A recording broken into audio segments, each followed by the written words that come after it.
right, awesome. Is this a big crew today or what?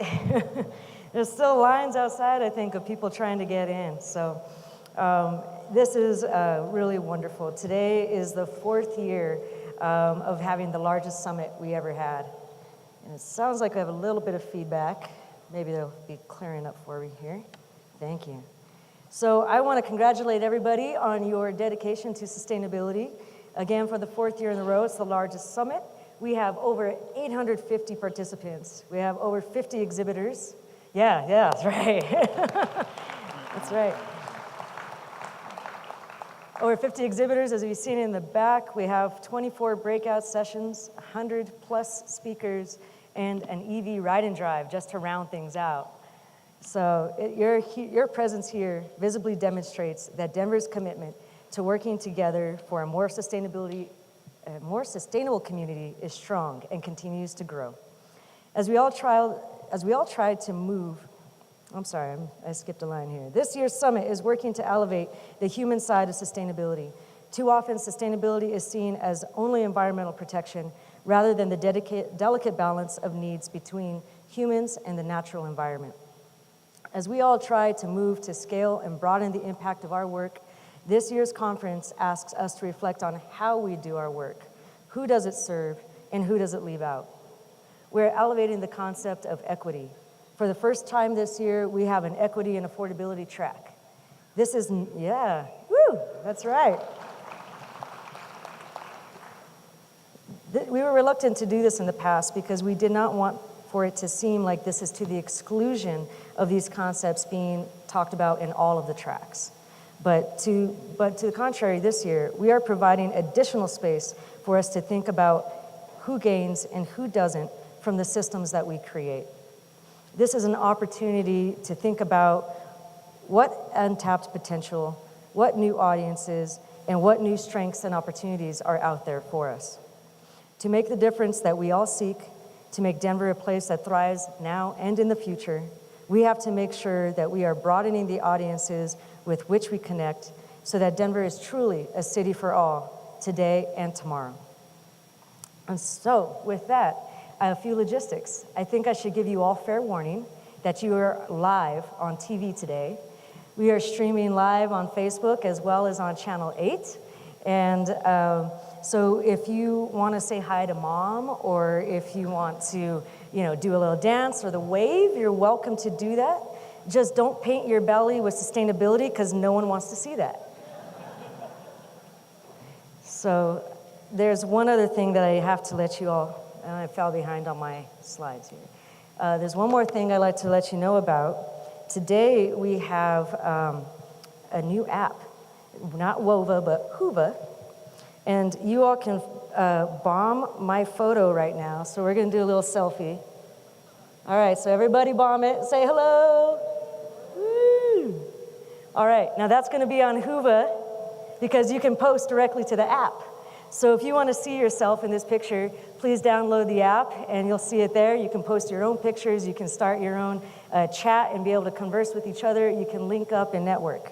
So definitely take that out. It's a new addition for us today. We also have an electric vehicle ride and drive, and you need to sign up for it. We're going to be having it all day. You can either use the Whova app and identify the link and go there, or you just register at summitrideanddrive.com, and you can check out one of the different vehicles that we have. I'm sorry, I went too far. And it is... we have everything from Teslas to Fiat 500 and VWs and Nissan Leafs, and so go check it out. It'll be a great time. And so with that, I would like to acknowledge some of the folks that are here. I know City Council is in the room. I see a few of them down here in the front.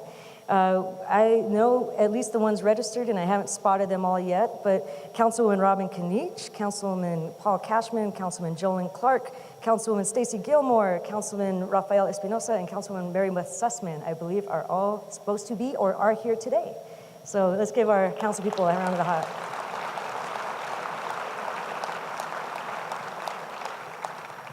And you'll notice today that we actually used these fancy ribbons, which are kind of fun. And the good opportunity for that is for you to be able to connect with us and share your ideas of how we can make Denver more sustainable. So you'll notice, I'd like to acknowledge our advisory council. These are mayoral appointed members of the community who are our advisors and our counselors, and they'll be wearing a purple ribbon. And so if you're a member of our Sustainability Advisory Council, if you wouldn't mind standing up and letting people recognize you and give you a hand.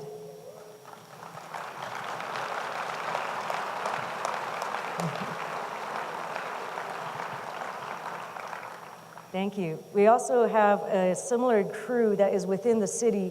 It is called our Sustainability Implementation Committee, and it is members of 13 different city departments, and they're our internal brain trust that help guide the entire city, really, on how we do our sustainability work. And so if you're a member of the Sustainability Implementation Committee, would you please stand up? There's a few around. Don't be shy, guys. Thank you. They also have some purple ribbons on today. And then this summit would not be possible without the 50 volunteers that it takes to run it. And they are probably out at stations right now, but there's probably a few in the room. So if you're a volunteer and you're here, please stand up and wave. I'm sure you're around the corners or something and we can acknowledge you too.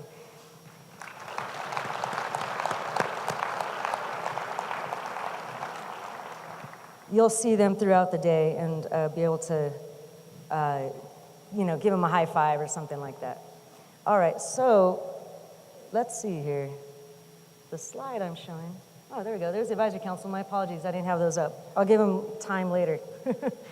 All right, so at this time, I want to take a moment to acknowledge somebody that oftentimes doesn't get much attention here at the summit. He gives the stage often to me and to other members of the staff, so Jana and people in the past. But this summit really couldn't go on without his leadership, his direction, and his labor. And this year, the Worth Chair was able to, why did my slides keep changing? Excuse me. The University of Colorado Worth Chair acknowledged Jerry for being a sustainability champion and for his work to ensure that the critical natural resources are available and affordable to everyone in Denver now and in the future. And so, I hope that you can join me in recognizing Jerry for all of his work that he does to make Denver a more sustainable city.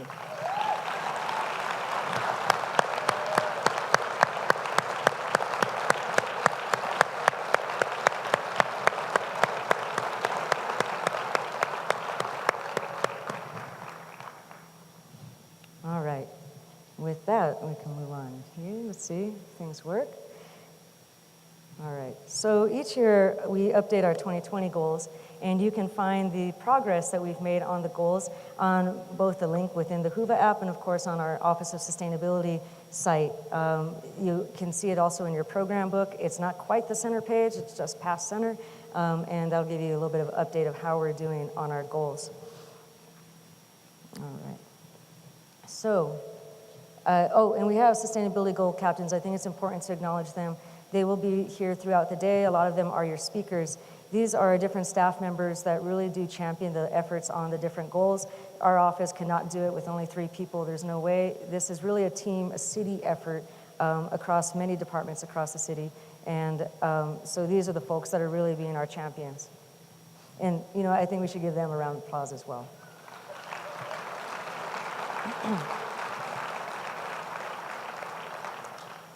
All right, as you know, when the mayor first charged the Office of Sustainability to put on this summit, he wanted it to be a summit of action, not just talk. And so with that, we sought out to collect commitments to action by the members of the community as well as the city government itself. Over the last 3 years that we've collected commitments, we got over 225 commitments, voluntary commitments to action by the community and the city. I think that's pretty impressive in and of itself. The first 2 years, we had a total of 175 or so commitments. And of those, as you can see on the screen, 80 have been completed and 57 are well on their way. This is a 72% record of completion or on track for these voluntary commitments. So I think that's a pretty amazing feat for a voluntary effort by our entire city community to try and make us a more sustainable city. So let's give ourselves a round of applause for that.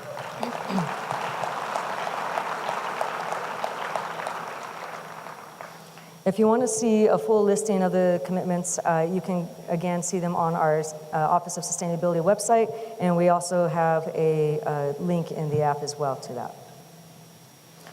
Now, at this time, I'd like to acknowledge our sponsors. We would not be able to have this summit without their support. And so Lyft was the sponsor of our mobility breakout session, GE Johnson, our resource management breakout session, DaVita, the sponsor of Engaging Businesses and Community. Suncor was also a sponsor of, I think, the Green Spaces spot, but I think I have that maybe wrong. And then 7 of our other sponsors also help support the summit in different ways. Colorado State University was our wireless sponsor, Wells Fargo, our conference app sponsor, Group 14 Engineering, our name badge sponsor, National Renewable Energy Laboratory sponsored the photo booth. Miller Coors, our reception beer sponsor, so I know we're all happy for that. Denver Water Station sponsor, and Sticker Giant for the stickers on your tables today. Let's give all of our sponsors a hand.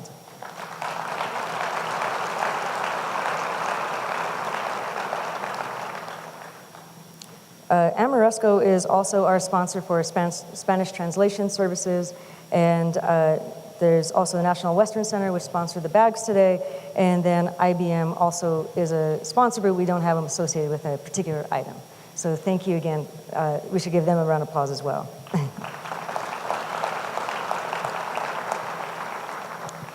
And then we have a few scholarship sponsors for the day as well, and those include the Denver Zoo, Excel Energy, the Department of Human Rights and Community Partnerships, Saunders, Prologis, Centerplate, and Enwave. Let's give all of our sponsors a round of applause.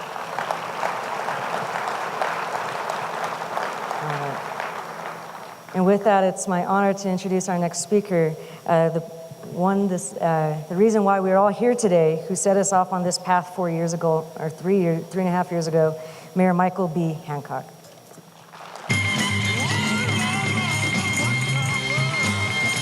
Oh, step back. Good morning, everyone. Will you give Jerry Tiano, Sarisa Lucero, and Jenna West Heiss a round of applause one more time for their tremendous leadership. And I want to thank the Sustainability Office at the Department of Public Health and Environment as well. They are the mainstay of our continuing efforts around sustainability and all things related to it. So we want to thank Bob McDonald and his team over there as well. One more time. We're going to keep y'all clapping today. Give them a round of applause.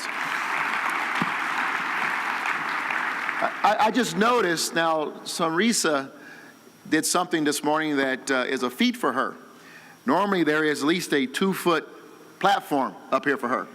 And yesterday, 2 days ago, when they came in and said, Mayor, here's the summit, briefing me, getting me really ready for this morning, I said, Sarisa, are you going to have your step stool there for you so you can see over the podium? And she said, yeah, I'll leave it for you. She's lucky she's here this morning. I am honored you're here this morning, and thank you so very much for being a part of this For Sustainable Denver Summit. How many of you all were here at the very first summit? So you know we have about 10 times the number of people in this room today, right? This is a phenomenal, over 800 people registered for today. Pretty phenomenal, isn't it? It's going to be a great day. It's a great issue. You know, we have had a stronger year in Denver for sustainability and climate awareness than our country.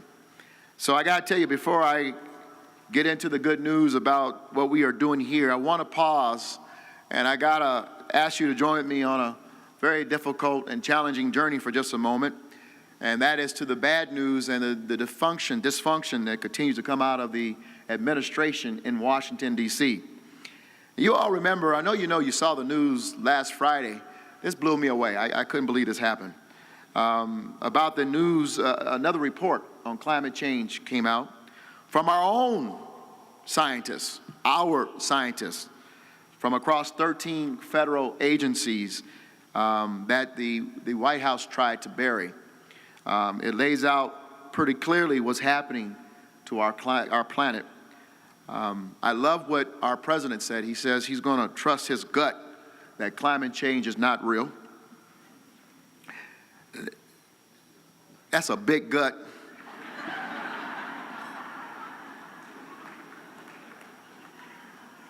But as in everything, Mr. President, you are wrong.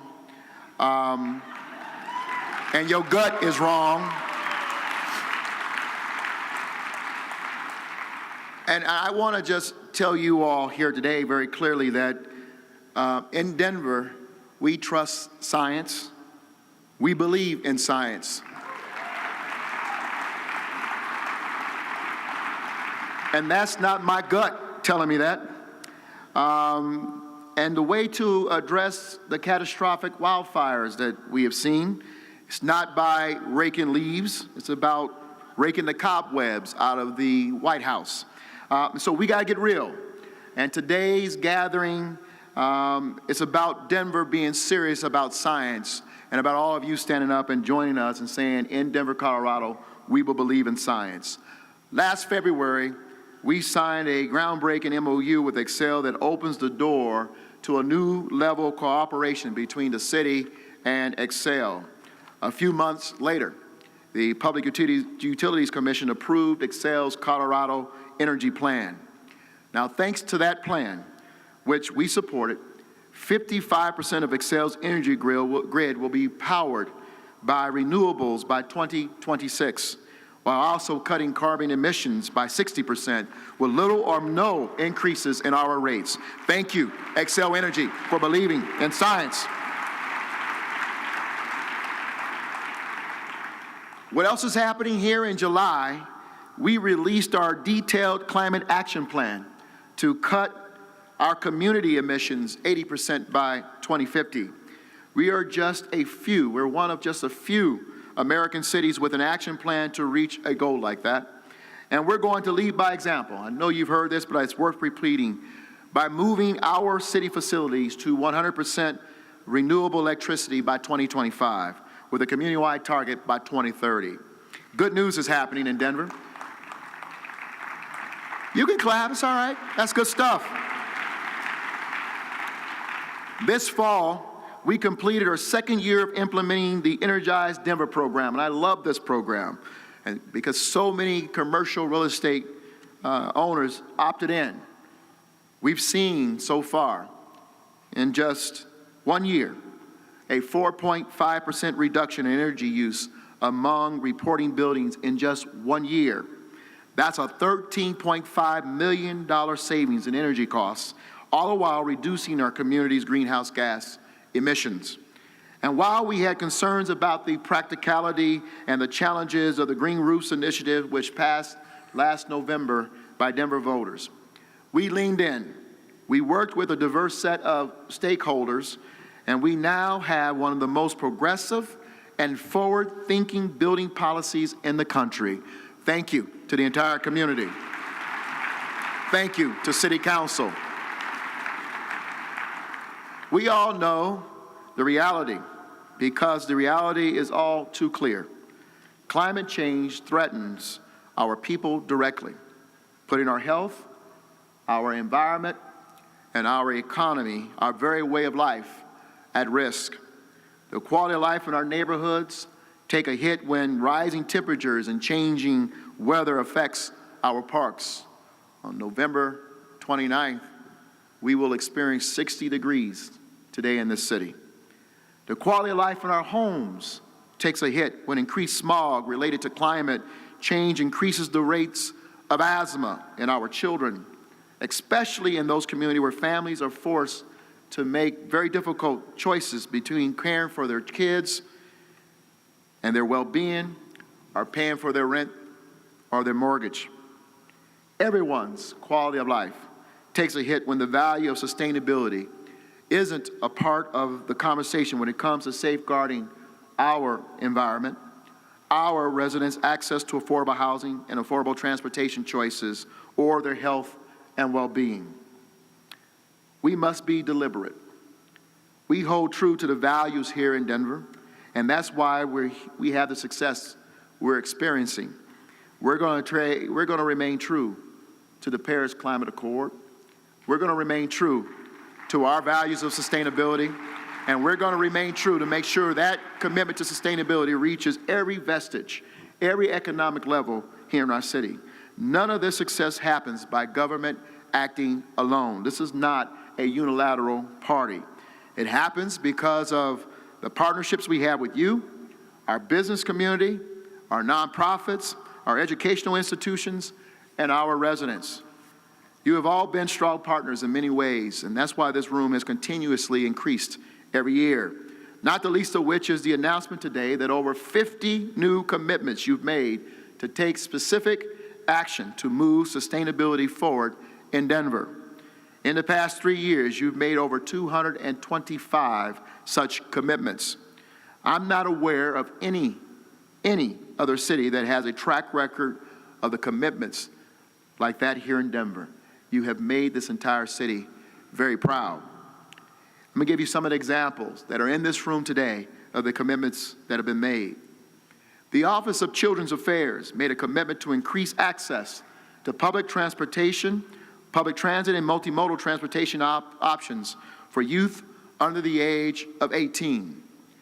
And dare I say, today, after 7 years, over 100,000 children in the city of Denver under the age of 18 have access to our rec centers, our swimming pools, and all of our recreational facilities with the My Denver card.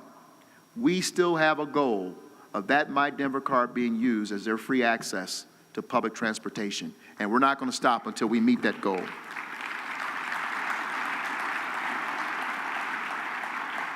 Public Health and Environment made a commitment to deploy 30 air quality sensors at 30 public schools and relay the data to the community, and to reduce food waste by 15% in 5 years, with much of the rescued food going to serve the hungry. Public Works will be fulfilling the commitment I announced during the State of the City speech this last July to accelerate installation of 125 new miles of bike lanes in 5 years, and also committed to revitalize the Federal Boulevard corridor between Alameda and Mississippi with green infrastructure and traffic safety improvements. Thank you, Public Works. And we all know that we stand in the midst of a major housing challenge in the city of Denver, but we're moving forward to address it very boldly.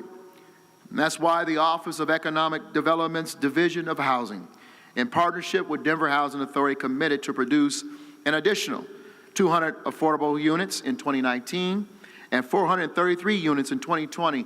That's beyond the commitments that we had already projected with the Housing Fund.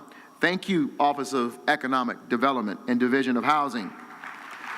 Now, some of these folks are in this room today. I'm going to ask that they'll please stand up and be acknowledged for their commitments to all the work that we're doing under the umbrella of sustainability. I see you. Let's go ahead and stand up. You're welcome to stand up. Thank you all. Thank you. Thank you. Thank you. Good to see you.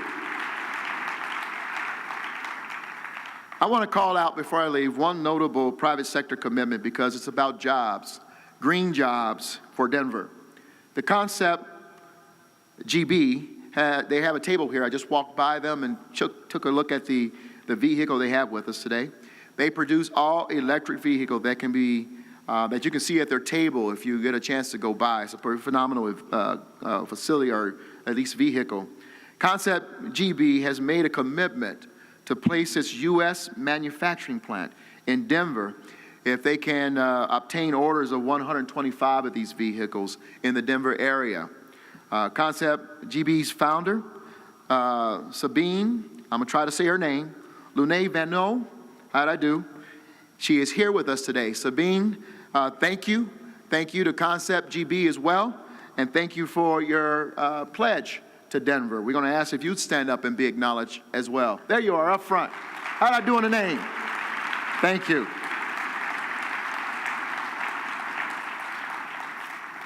Now, you've heard enough from me.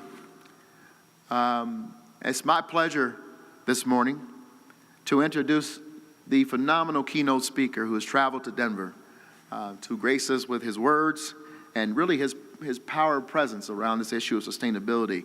I met Mustafa last summer when he invited me while I was in Washington, D.C. on city business to join him for his podcast that he produces in his role as Senior Vice President of the Hip Hop Caucus. We made an immediate connection, and Mustafa spent, I want you to know, he has spent many years at the EPA pushing the elements of diversity, inclusion, and equity in everything EPA did. The theme of this year's summit is a city for all, today and tomorrow. Mustafa spent years working to make the U.S. a country for all, today and tomorrow.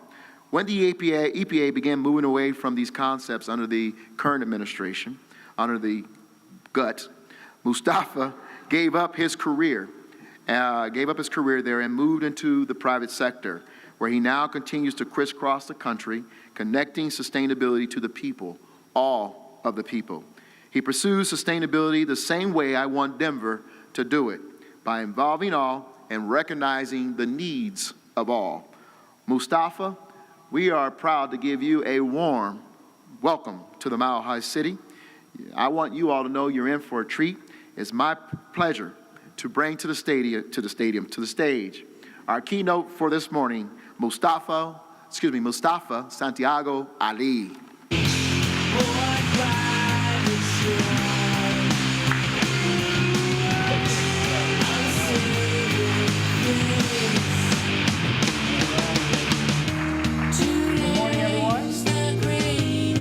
Y'all gonna make me take the jacket off already, aren't you? Good morning, everyone. All right. Can y'all do me a huge favor before I get started? And there's a reason I'm gonna ask you to do this. Everybody has the program that was passed out. If you could just grab that. Just grab that real quick. I want you to open it up. I want you to look at the words that the mayor shared. And I think if you'll look at those words, and I'm gonna share some things with you, I think you will understand why this moment is so important and why you are so blessed to have the mayor that you do at this time. So if you all could do me a favor, if everyone could give a round of applause to the mayor, but hold on, and to Jerry, and I'll tell you later on why with Jerry, and also to my good friend Scott Gilmore, who's doing some incredible work with the parks and engaging folks. So if everyone could please give them a round of applause.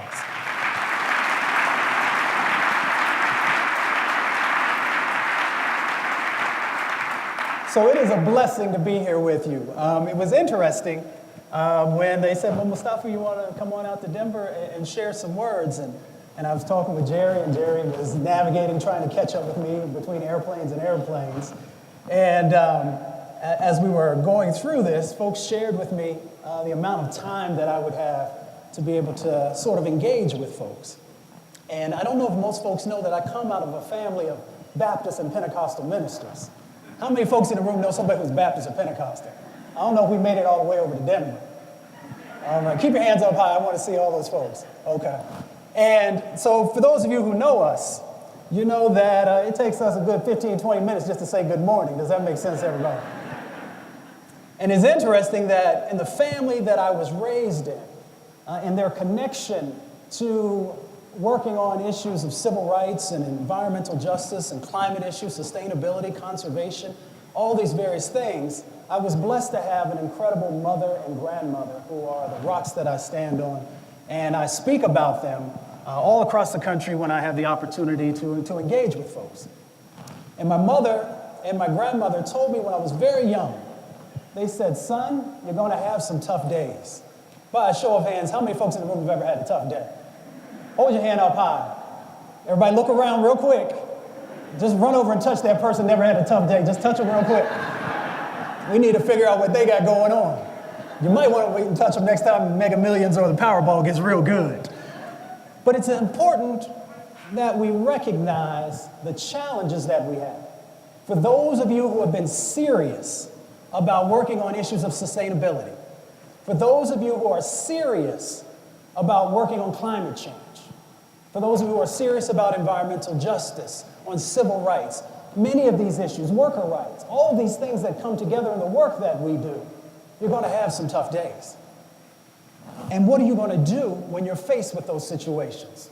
So my mom told me when I was very young, and I've done this thousands and thousands of times outside of this country and in this country. Every day when I get up, she told me to find some words of empowerment. Every day since I've been 16 years old, except for twice, and I will share with you those 2 times that I did not do this. And my mom follows me on social media, so if I don't do it, she's going to beat me when I go home, just so y'all know. I get up, I look in the mirror, and I say, I'm blessed and highly favored.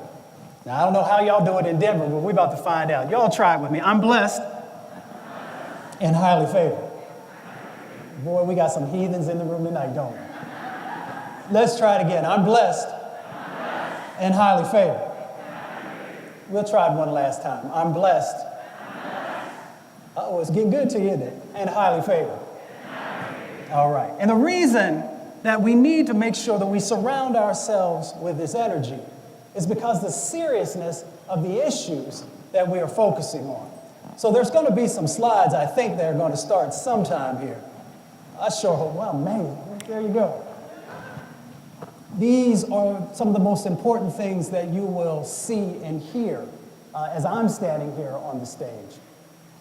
And it will tie this work that we are doing into our sustainability efforts, into our most vulnerable communities. When we talk about a city for all, that means that we can't forget anyone. And I wanted to share this one with you because most folks don't know in 1970, Denver was a leader in the first Earth Day efforts. And it was your students who actually, from a number of the high schools who were right there, moving forward, trying to address some of these issues. But we have to honor this work and understand the impacts that are going on. That's Warren County, North Carolina. That's the flashpoint for the environmental justice movement. That is where people literally put their lives on the line, laid in front of trucks to stop PCBs from coming into their community. Many of you know PCBs are toxic chemicals. There were a number of locations that they could have been placed, but North Carolina at that time decided to place them in our most vulnerable community, even though there were 7 other locations that were going on. And that was the beginning of people's connection and advocacy around environmental justice and a connection to sustainability. You're going to see some photos that are going to connect us to some of our work that we're going to talk about today. So I work with all kinds of incredible scientists and policymakers and all these other individuals, and sometimes we wonder why we don't connect with people, why there are not authentic relationships in that space. And we're often thinking about how can we change that dynamic, get more people engaged in our process. I often share with folks that if Mrs. Ramirez doesn't understand or doesn't get what you're talking about, then we're missing something in that space. If Mr. Johnson doesn't understand the value of what you're trying to share, then we've got some work to do. We've left gaps in our process. I want to bring this home for everyone. Sometimes, we love to talk about parts per million and parts per billion, which is an important conversation, but there's a time and a place for that. Everybody do me a favor, and I should share with each and every one of you that I ran track in college, so in my head, everything moves in seconds. I want you to do me a favor, everybody, in the last 60 seconds. How many folks in the room have taken a breath of air? If you've taken a breath of air, raise your hand. Look at all these people. Look at all these air breathers. What are y'all doing?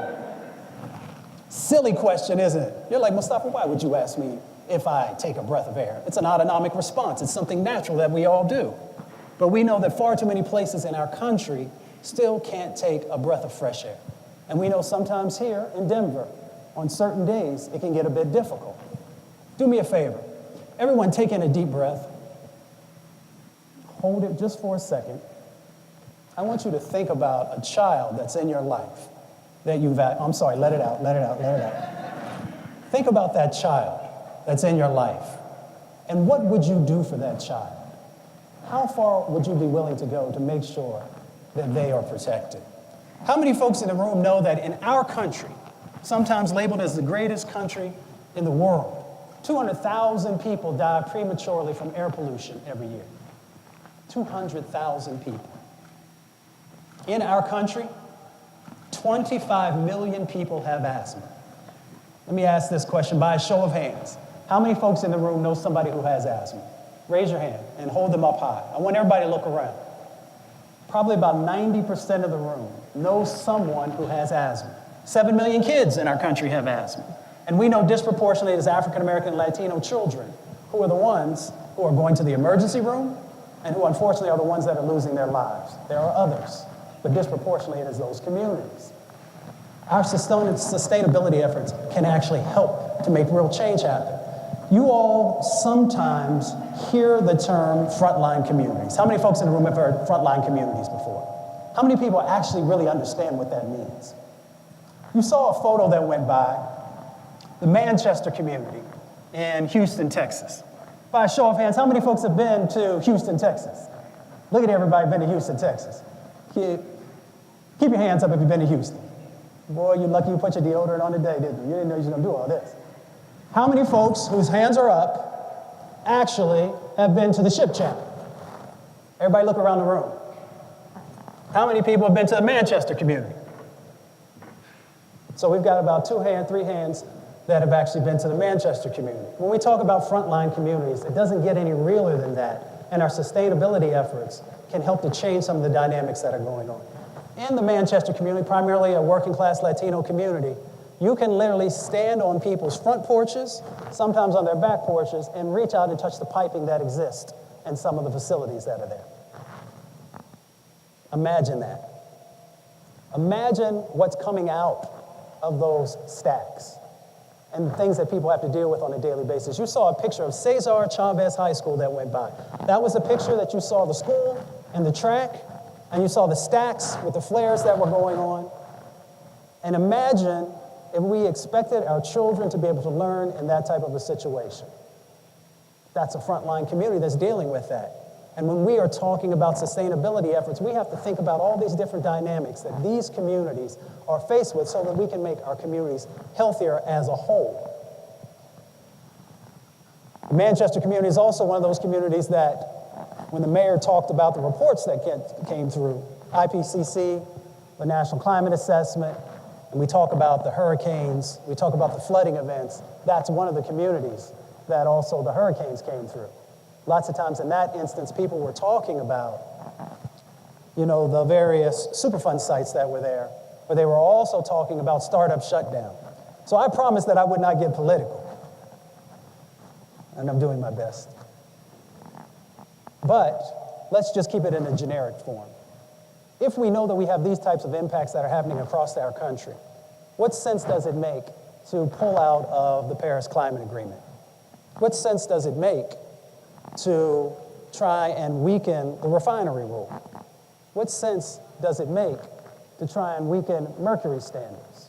And a number of other things that all of us continue to work on in trying to help our communities to be healthier and to try to create a city that is representative of all people. So we have to be thinking about this. By a show of hands, how many folks in the room in the last 24 hours have taken a drink of water? Raise your hand if you take a drink of water.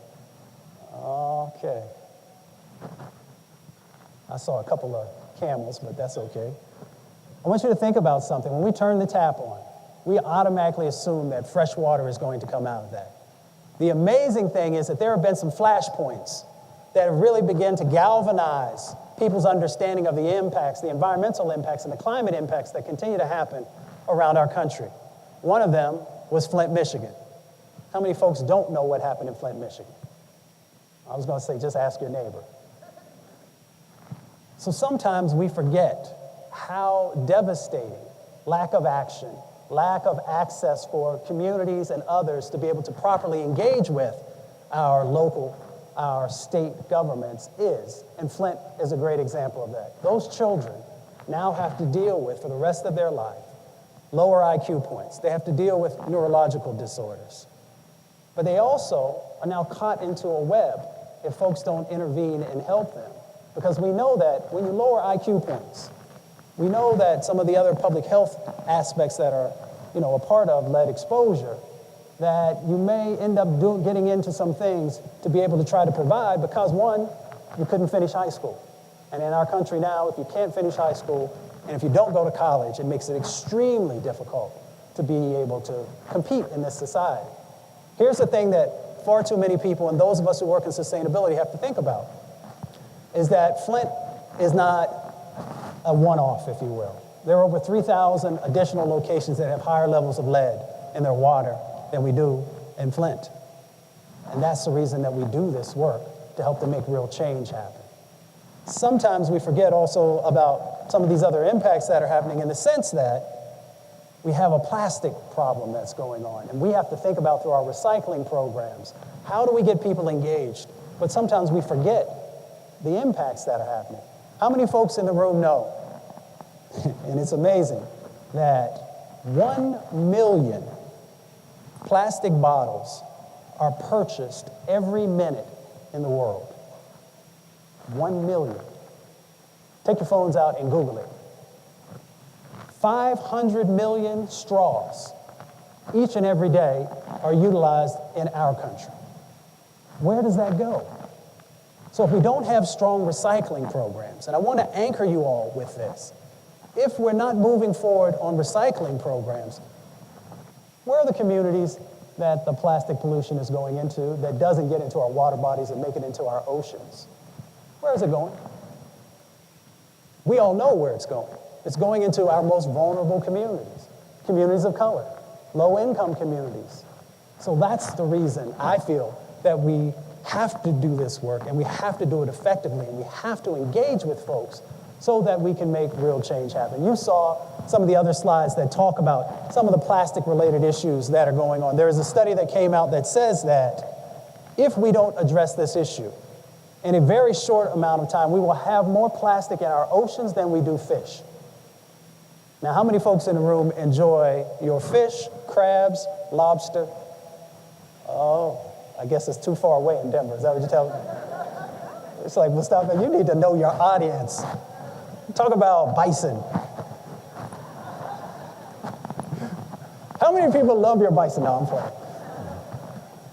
So there is a connection that we sometimes forget. I go into these different situations with folks, and sometimes people are not honoring the work that they do and also understanding the benefits to our most vulnerable communities. That is not taking anything away from the challenges that still exist, the engagement that still needs to happen.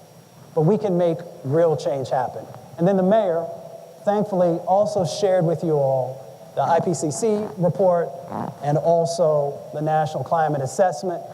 And we all have seen, it's almost hard to actually understand and believe that there's folks who don't know not only that the planet is warming up, but that fossil fuels and some other things are playing a significant role in that actually happening. 1.5 degrees Celsius. We know what's happening. You'll see a slide that talks about 1.5 and 2 degrees Celsius and the changes that are going to happen. The wildfires that we just went through in California and a number of other places are going to continue to expand. The floods that you find across the country are also going to become much more challenging to deal with. And of course, the hurricanes. And you know, sometimes people don't necessarily care about the lives that are lost. Sometimes they don't care about the public health impacts, and sometimes we don't talk enough about the psychological impacts that also happen. Sometimes people are like, show me the money. Y'all say, show me the money. I'm glad y'all didn't say that very loud, because I worry if people say it too loud. We know that, and you guys saw the slide also, that we actually end up spending $300 billion last year on our climate-related events that were happening. And if you looked at the National Climate Assessment report that was just released on Black Friday, we're not going to say anything about that. And we're talking about moving toward $500 billion a year. Where is that going to come from? I believe we should flip the paradigm. If we utilize the money now, we make the investments in sustainability and some of the other changes that we need to do, then we can actually begin to change the dynamics that are going on in communities across the country. You saw a slide also that talked about if we don't make the investments, there are other countries that are willing to do it. China is moving forward now on making significant investments. They understand that if they continue to pollute their body of workers, that they're going to have some serious challenges ahead. They also see themselves in being able to position themselves to be a leader in this space. We have to decide if we actually want to be that leader. And for me, all of these things connect to the work that we're doing around sustainability. So what does this look like? The mayor actually shared with you a number of initiatives. You saw the slide that went by that talked about the green roofs, that talked about some of the energy efficiency. I believe that if you really want to get people to pay attention to these issues, you have got to show them something that they see themselves reflected in. And that's why I talk about a number of examples across the country. And as I was meeting with folks last night and had the chance before to talk to some of the various communities that make up Denver, I thought it was important for us to talk about the Spartanburg example. How many folks have a cell phone near you? Everybody's got a cell phone. Grab your cell phone. Or your calculator. Or your abacus. Let's see how far people go back. Everybody got it? Everybody got Google on your phone? So I think that sometimes we have far too many people who come and speak in front of you, and you're like, I don't even know if what that person was talking about was true or not. So I want you to Google the Regenesis Project in Spartanburg, South Carolina. Regenesis Inc. in Spartanburg, South Carolina. And it's important because if we are going to talk about a city for all, then we've got to make sure that those who've often been forgotten have a way to play and a way to succeed and a way to move forward. So, real quickly, the Spartanburg project is so important because it is community-driven. It's built over 144 partners, but it's the communities and their voice and their expectations. They received a $20,000 Environmental Justice Small Grant.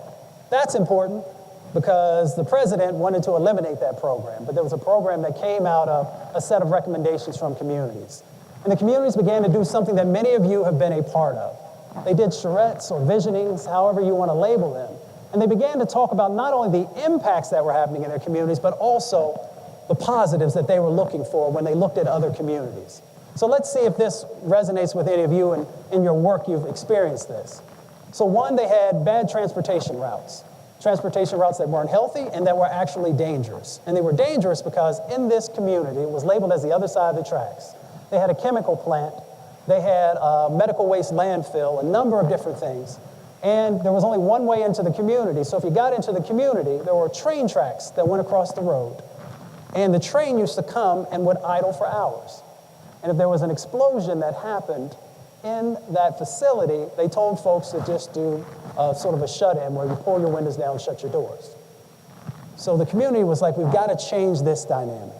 The community also didn't have access to health care. Seniors had to travel about a half an hour by bus to get to health care. They also had, how many folks have been to the South or are from the South? And I'm asking this for a reason. All right, she said, woo! She said, swing home, Alabama. All right. So, how many folks in the room know what shotgun housing is? All right, all you energy efficiency folks, y'all need to know what shotgun housing is. So if you go down south, the best way to describe shotgun housing is if you open up the front door, you can see out the back door. Does that make sense to everybody? Not a whole lot of energy efficiency that's happening in that space. So many of the folks who are part of the Milltown and some of the housing that was built there had this old shotgun housing. So they had a number of these. And the dynamic that was happening there for those of you who are working on energy justice issues is that folks who were in many instances were living on a fixed income were spending $300 to $400 a month on their electricity costs. They also had food justice issues or food deserts. So I know that some folks in the room work on that. So folks had to travel a great distance to be able to actually get to a supermarket, let alone fresh food. So they had that dynamic that was going on as well. And something else that everybody is concerned with, they had a lack of jobs. So they had to figure out this dynamic. So let's fast forward real quickly. And for those of you who have Googled, you've probably seen they took that $20,000 grant and they've now leveraged it into $300 million in changes inside of this community. And what does that look like? So let's start with the old shotgun housing because I know there are a lot of housing folks who are in the room today. They now have 500 new green homes. Those green homes have radiant barriers. And remember we talked about them paying $300 to $400 a month for their electricity costs. That's now down to $67 a month. So that means that there's more disposable income in people's pockets. They have new transportation routes, so there's no longer one way in and one way out. And they also worked with the railroads to make sure that they no longer idled there. And they're also working with them on alternative fuels for some of the locomotives that are coming through that space. Now, we talked about seniors having to travel, a great distance to get to health care.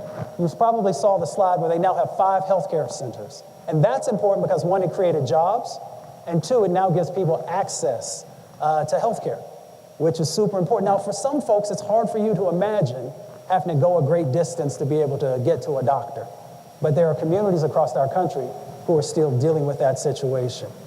We also now have a new supermarket, which also has other businesses that are around, and there's a farmer's market that's there as well. And that's changing the dynamic of helping people to be healthier. It's creating a small amount of jobs, but it's dealing with people being able to access those foods. As all of this was going on, there were worker training programs, so the community is the one who actually was trained to do this rebuilding. And that's a different dynamic for some of the projects that I've seen over the years. And they had brownfields and Superfund sites, and those have been cleaned up. For those of you who don't, are not as wedded in that space, those are some of the most toxic sites. Those are old industrial sites, all those different types of things. On top of this 35 acres that have been cleaned up, they're putting in a solar farm. That solar farm will now zero out the electricity cost. So remember, we went from $300 to $400 a month. I should say that's in the summertime, down to $67. That will zero out the cost that exists there. And you saw a slide also because they were thinking critically about the next generation. So now there's a STEM school that's there where they're training young people on wind turbine development, on solar farm and other aspects in the solar world, along with creating Android robots, which is way past my thing, but I always think that that's exciting. And for me, that is a part of this change that's happening.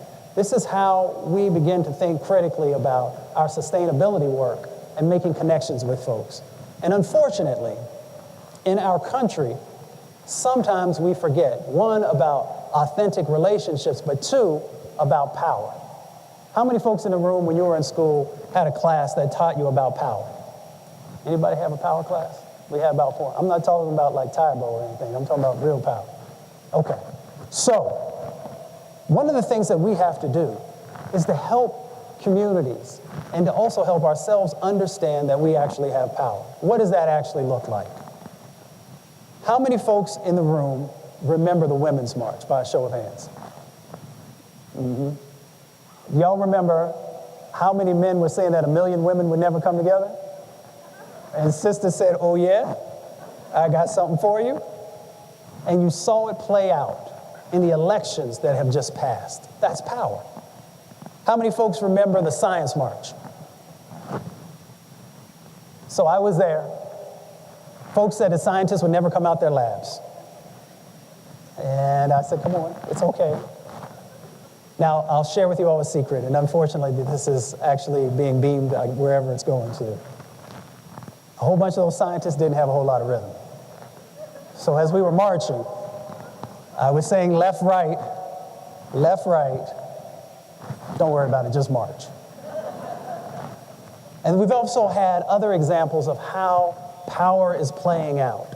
You guys were just recently blessed in the sense that you now have a new governor who has a pro-environment background and has made some commitments in that space. If you look at what's happening in the State House, both on the House side and the Senate side, you've now got the support to be able to help you to move forward on some of these sustainability efforts that everyone has been trying diligently to be able to move to a higher level. And of course, on Capitol Hill, you now have hundreds of new folks who are there. Many of them ran on a pro-environment, a pro-community platform. And that gives us the opportunity to make real change happen. Y'all do me a favor, everybody stand up. Because I know your Krispy Kremes and orange juice is wearing off.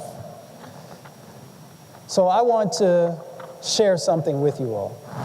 And the reason that I talked about some of the things that hopefully will be a framework as you're moving forward on the summit today is from a quote that James Baldwin once gave us. James Baldwin was an incredible writer, incredible poet.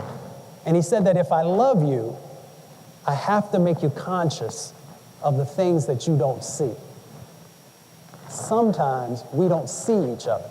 Sometimes in our work, we don't see the communities. And we have to change that dynamic, and then we can truly have a city for all.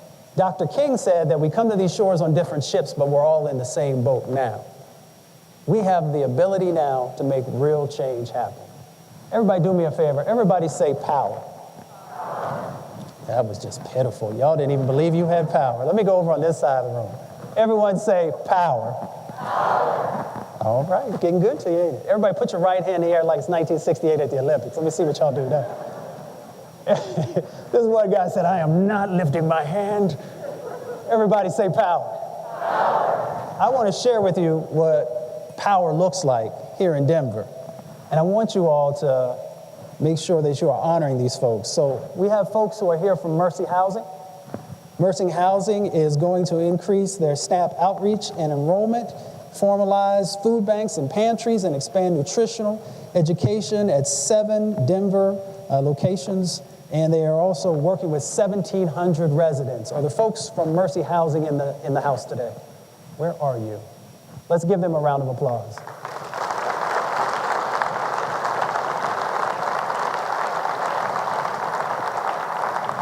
Apparatus Bandabota is a nonprofit that delivers healthy food to people living in food deserts, and we talked about that. They're expanding their delivery to Aurora and Lakewood and a number of other areas, and they are also helping to reach at least over 11,000 folks.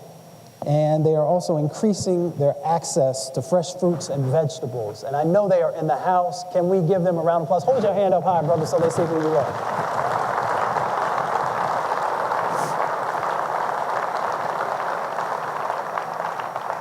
And finally, we have ARC Thrift Stores. They have pledged to recycle, repurpose, or keep over 110 million pounds worth of goods out of Colorado landfills. Let's give them a round of applause. They're right there.